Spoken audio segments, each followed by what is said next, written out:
Hey, salut à tous, bienvenue sur la chaîne Origin Ants pour cette nouvelle vidéo.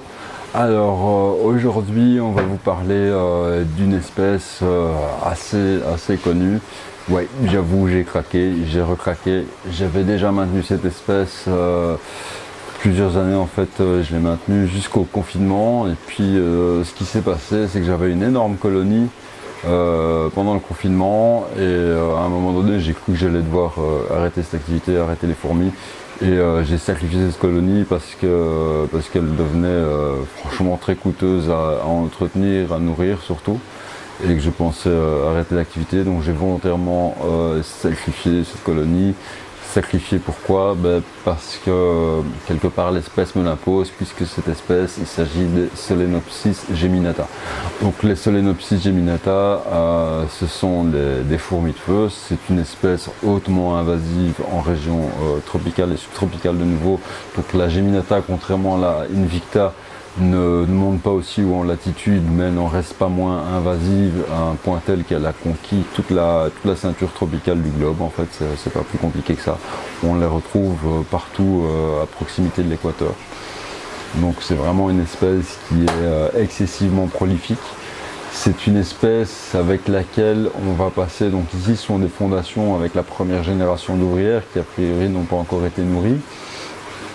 C'est une espèce avec laquelle on va assez facilement passer de une reine à 1 million d'ouvrières en moins d'un an. Alors 1 million d'ouvrières, je ne sais pas si vous vous rendez compte, mais je peux vous assurer que peu d'entre vous ont déjà eu une colonie de 1 million d'ouvrières en captivité. C'est tout simplement énorme. Et 1 million d'ouvrières, ça c'est après un an. Donc je vous laisse imaginer le genre de volume que vous sortez avec ces espèces après 2 ans ou 3 ans de maintenance en captivité, avec zéro prédation, avec une nourriture en abondance, avec des conditions optimales. Forcément on arrive à quelque chose qui est littéralement gargantuesque. À savoir que bon, ces espèces sont très friandes en protéines. Sur la fin, la grosse colonie que j'avais, je la nourrissais plus à coups de grillons, de blattes ou de verre de farine, tout simplement parce que ça coûtait beaucoup trop cher, donc je la nourrissais au blanc de poulet. Ça veut dire que j'achetais du poulet congelé bon marché, donc vraiment les blocs de poulet premier prix en grande surface, et je les nourrissais avec ça. Pourquoi? Parce que les nourrir aux blattes et autres, c'était plus pensable. Même en élevant les blattes moi-même, les souches dépérissaient trop rapidement, puisque la colonie allait sans aucun souci dégommer une centaine de dubias adultes par jour. Donc on est sur des quantités d'insectes qui sont vraiment astronomiques, et sincèrement ce ne sont pas des espèces que je conseille à des éleveurs amateurs. Moi je me lance là-dedans, pourquoi? Parce que les invasives, certains savent, c'est une de mes grandes passions, c'est une chose qui m'intéresse beaucoup et que j'aime étudier en profondeur. C'est des espèces pour lesquelles je m'en renseigne énormément, je lis énormément. Et j'ai un étude en profondeur. De plus, vous commencez à le savoir aussi, je suis suffisamment équipé, je vais dire, que pour répondre aux besoins techniques de cette espèce, donc pour faire des terrariums en conséquence, des couvercles étanches et ainsi de suite. C'est une espèce avec laquelle il est clairement interdit de chipoter, de bricoler ou autre. Vous devez être blindé sûr de vous à 200% de toutes parts. Pourquoi? Parce que même si elle n'est pas invasive à l'extérieur, elle est assez prompte évidemment aux évasions vu sa petite taille, et même en intérieur elle peut vous causer de très gros soucis. Alors le premier souci que vous allez avoir, c'est tous vos élevages éventuellement à proximité, que ce soit vos autres colonies de fourmis, votre mygale, vos serpents, votre chinchilla. Si ça s'évade, tout ça est menacé directement. À partir du moment où ça ne peut pas fuir, les animaux pourraient très bien être tués assez rapidement par la colonie qui va simplement la submerger par le nombre et l'asphyxier en général, parce qu'elles vont rentrer par tous les orifices. Souvent on constate la présence de ces espèces dans l'environnement, notamment sur les animaux d'élevage. Donc certains éleveurs de volailles notamment se sont rendus compte qu'à partir de certaines années, ils commençaient à avoir de plus en plus de volailles aveugles. Et ils n'ont pas compris tout de suite. Et en fait, ces volailles devenaient aveugles à force de se faire piquer aux yeux par les solenopsis en pâturant dans les champs tout simplement. Donc plus la concentration de solenopsis devenait importante, plus les volailles devenaient aveugles, si bien qu'à terme toutes les volailles étaient complètement aveugles parce que le champ était infesté de solenopsis et donc les poulets se faisaient piquer en permanence. Donc c'est vraiment des espèces à ne pas prendre à la légère.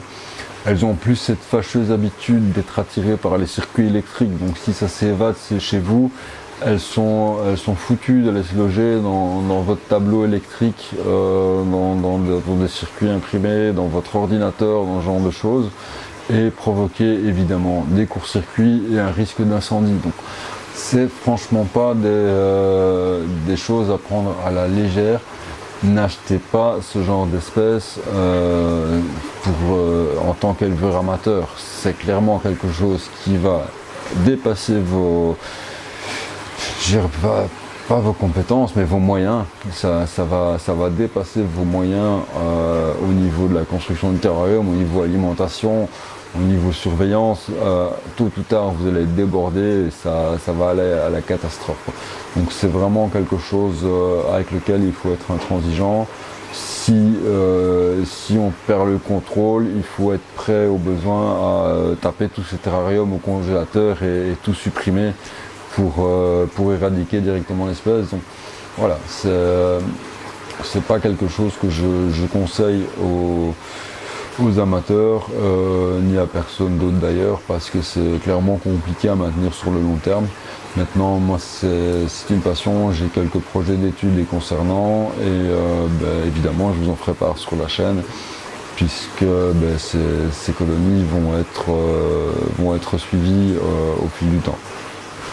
Alors, ce sont 4 rennes qui me sont parvenues suite à une erreur de commande. En fait, un de mes contacts avait commandé des Aztécas en Amérique du Sud, puis il a reçu des petites fourmis qui, il a vu tout de suite, ne ressemblaient pas à des Aztécas. Et il avait un doute sur les Fire Ants, du coup il me les a envoyés et effectivement je lui confirme que c'est bien de la Fire Ants, de la Solenopsis geminata a priori. Par contre, j'ai constaté quand même, donc j'ai 4 tubes de fondation, j'ai constaté quand même une petite différence morphologique sur 2 rennes qui me semblaient un peu plus fines et plus sombres. Alors a priori j'attends des informations supplémentaires, elles ont toutes été capturées dans la même zone, donc ça c'est déjà une information. Et je vais essayer de pousser plus loin l'identification. Alors ça peut être plusieurs choses, ça peut être 2 rennes de Solenopsis geminata aussi, mais il faut savoir que chez ces espèces vous avez plusieurs types de rennes. Vous allez retrouver chez les Fire Ants ce que le spécialiste Walter Tschinkel appelle les rennes lourdes et les rennes légères. Donc les rennes lourdes sont clairement des rennes qui vont avoir tendance à fonder des colonies monogynes en fondation claustrale autonome. Par contre, les rennes légères vont avoir plus forte tendance à rejoindre un nid déjà existant pour augmenter les forces d'une colonie polygyne. Donc ce ne sont pas les mêmes rennes qui vont fonder les colonies monogynes et polygynes, parce qu'on peut avoir les 2 cas de figure. Et on a une quantité assez importante de possibilités en fait. Donc ce qu'il me reste à faire ici, donc déjà on va les changer de tube évidemment. Ensuite ce sera d'essayer de déterminer si c'est la même espèce. Si c'est la même espèce, plusieurs choses peuvent se passer. Donc si j'arrive à la conclusion qu'il s'agit de 4 reines de la même espèce, ce que je pense faire, c'est les mettre dans 4 formicariums, tous les 4 reliés à la même aire de chasse.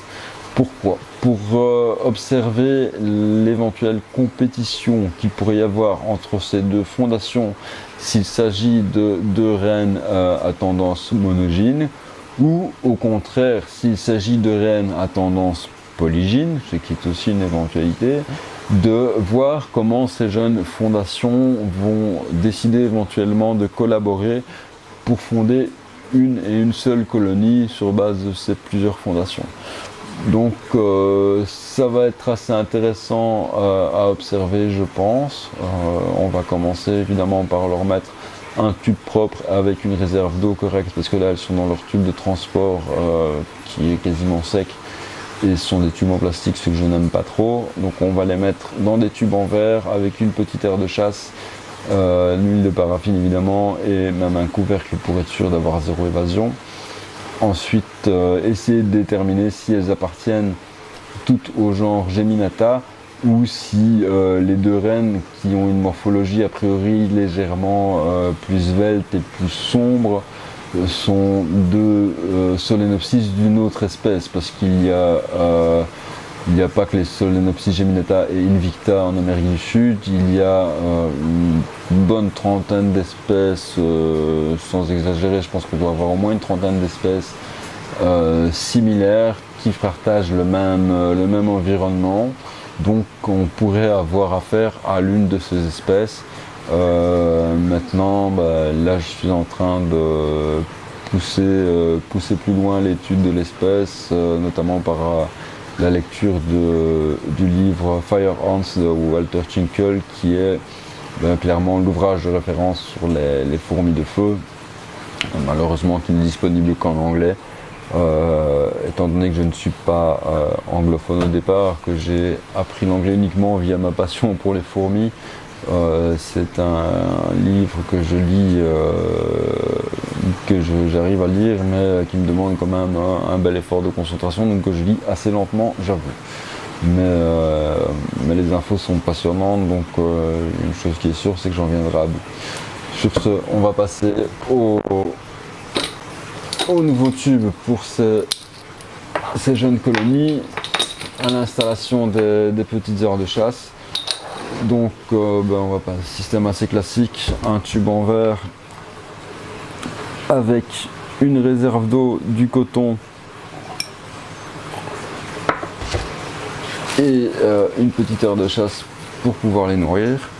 Alors ce tube en verre, volontairement, on m'a fait d'ailleurs la remarque sur la vidéo de fondation pour les tutos. Quand c'est une fondation, on conseille souvent de mettre une plus grande quantité d'eau, parce qu'on va avoir une reine qui va rester longtemps avec une grosse quantité d'eau et peu d'ouvrières a priori. Par contre ici, je sais d'expérience que cette reine ne va pas rester seule très longtemps, et que très vite, vous allez le voir dans les prochaines semaines, le tube va se remplir. Donc à partir du moment où on commence à nourrir ces fondations qui a priori n'ont pas encore été nourries jusque maintenant, le développement est vraiment très explosif. Et ça, je voulais le partager avec vous via les vidéos qu'on va faire sur cette espèce, qui vont vous permettre d'avoir pas mal d'infos, vous allez le voir. Mais je le répète encore, ne vous laissez pas tenter par cette espèce, parce que c'est réellement une cochonnerie à maintenir. C'est un vrai défi au niveau technique et logistique, je veux dire. Et c'est une ruine du côté de la nourriture et des proies vivantes. Donc voilà, à savoir qu'une grosse colonie, ça va vous coûter plus cher qu'un varan en nourriture, par exemple, voilà, ou qu'un très gros reptile en nourriture, parce qu'elle va vous consommer une quantité d'insectes qui est réellement colossale, quoi.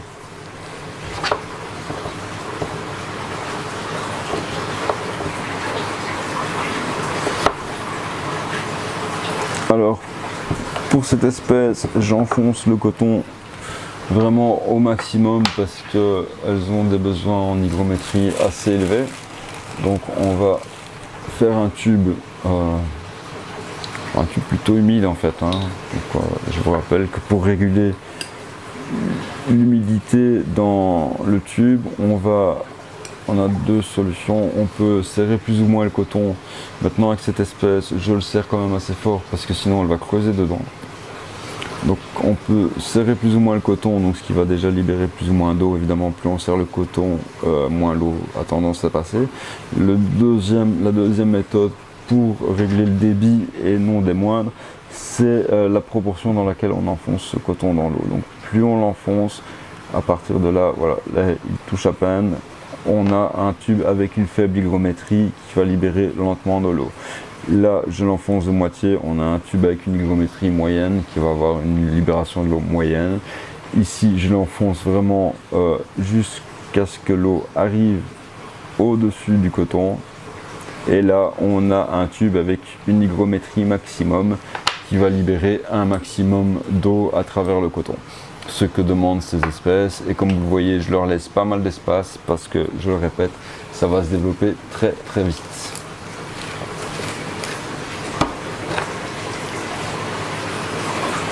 Ce tube-ci, il est un petit peu abîmé, c'est pas bien grave, mais tant qu'à faire, on va en mettre des tubes intacts, c'est plus joli.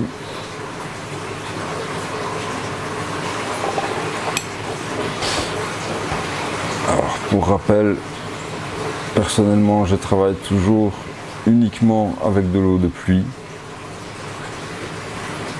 Ça permet d'éviter les traces de calcaire sur les tubes, les vitres de terrarium, ainsi de suite d'une part. D'autre part, ça évite les excédents de calcaire dans les nids en pierre reconstituée qui auraient tendance à freiner l'arrivée d'eau dans la pierre. Donc le calcaire a tendance à boucher les pores de la pierre et du coup votre hygrométrie n'est plus assurée dans le nid en pierre. C'est des problèmes qu'on évite à partir du moment où on travaille avec de l'eau de pluie. On n'a jamais ce genre de problème tout simplement, donc pourquoi se prendre la tête? Alors pour l'instant, au niveau de l'air de chasse, c'est tout simple, ça va être une boîte que vous connaissez tous, la boîte du grand magasin jaune et bleu suédois ou d'un autre magasin en France qui vend des produits similaires. Je pense qu'on ne la présente plus du côté des myrmécologues. Alors ici, j'ai une boulette imbibée d'huile de paraffine.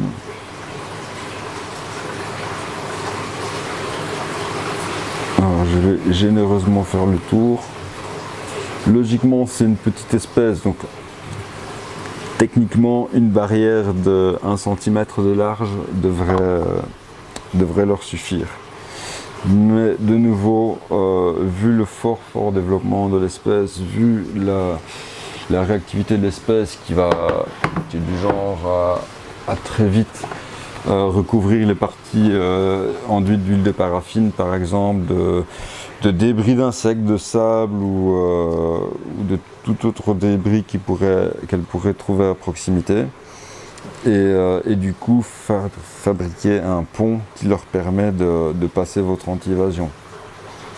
C'est cette même espèce, enfin ce même groupe d'espèces, les Fire Ants, qui, vous l'avez peut-être déjà vu dans certaines vidéos, qui sont capables, en cas d'inondation de leur colonie, de leur fourmilière, de former des radeaux en s'agrippant l'une à l'autre. En fait, les ouvrières vont former une grappe de fourmis, un radeau de fourmis qui a une excellente flottabilité et qui va permettre à ces fourmis de survivre à une inondation pendant plusieurs semaines. Elles peuvent même, il a été prouvé qu'elles peuvent même survivre à un voyage en mer comme ça, en flottant et en dérivant pendant plusieurs semaines.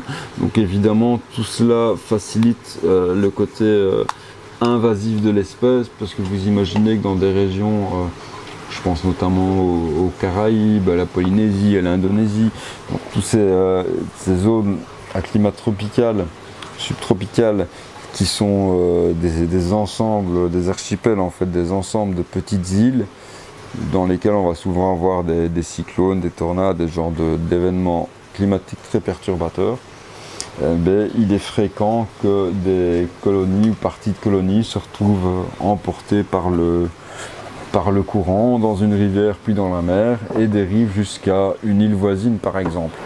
Donc là on a très vite, même si au départ une seule île de l'archipel est infestée, elles peuvent très vite coloniser différentes îles dans l'archipel. Alors là, donc on fait un petit truc hors caméra, c'est mettre un petit point de colle sous les tubes simplement pour éviter qu'ils ne roulent en permanence, parce que ça j'aime pas. L'autre solution aussi, c'est par exemple avec un élastique, vous attachez le tube de fondation et le nouveau tube l'un à côté de l'autre, vous reliez par un élastique et ça les empêche de rouler.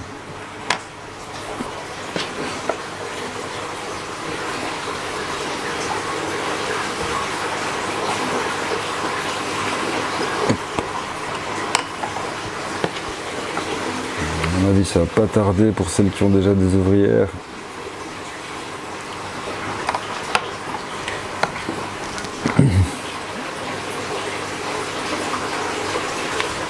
À explorer la zone.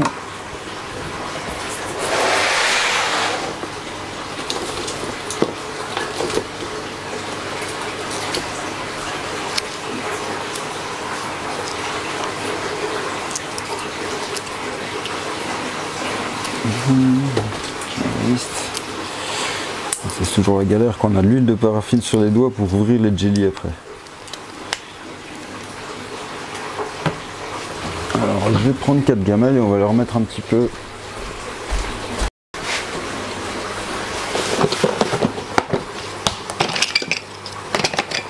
les plus petites ici.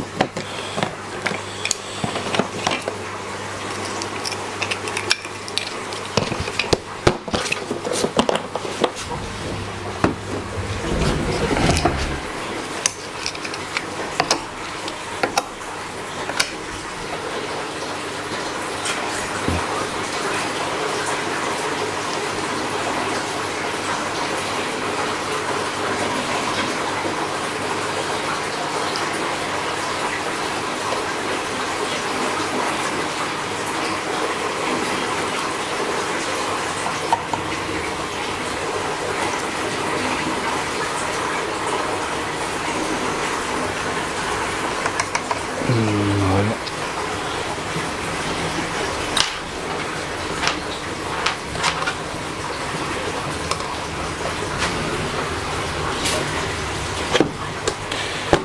Voilà, ces 4 petites colonies sont maintenant installées. Donc comme je vous disais, je vais juste mettre un petit point de colle chaude pour que le tube évite de rouler. Ça c'est juste un petit détail technique qui me permet d'éviter de retourner tout le monde quand on manipule. Ensuite on va essayer de faire quelques photos en macro ou microscope les plus détaillées possibles pour tenter une identification plus précise de l'espèce. Donc je vais voir un peu dans la documentation que j'ai si j'arrive à identifier précisément l'espèce, si il s'agit bien de 4 Geminata ou si j'ai éventuellement deux fourmis d'une autre espèce. Donc, et à partir du moment où j'aurai terminé cette identification, je prendrai la décision sur la suite des événements. Donc à savoir, est-ce que je les élève séparément, est-ce que je leur mets une aire de chasse commune pour voir ce qui se passe lors des fondations, si elles collaborent, si elles entrent en compétition, si elles se font la guerre, si elles s'ignorent. Voilà, donc je pense que ça peut être une expérience assez prenante, assez intéressante vu la vitesse de développement de l'espèce. Affaire à suivre bien sûr sur la chaîne Origin Ant.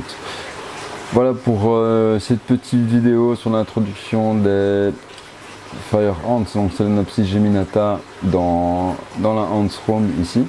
Je le répète, c'est pas une espèce que je vous conseille d'acheter pour toutes les raisons que j'ai expliquées, et si vous en doutez, simplement attendez quelques mois, suivez les vidéos qui vont suivre concernant les Fire Ants et vous allez très vite comprendre pourquoi c'est pas une espèce qu'il faut élever chez soi, surtout en tant qu'amateur.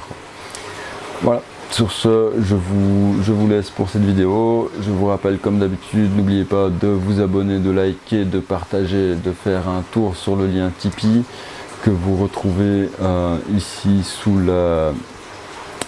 en description sous la vidéo.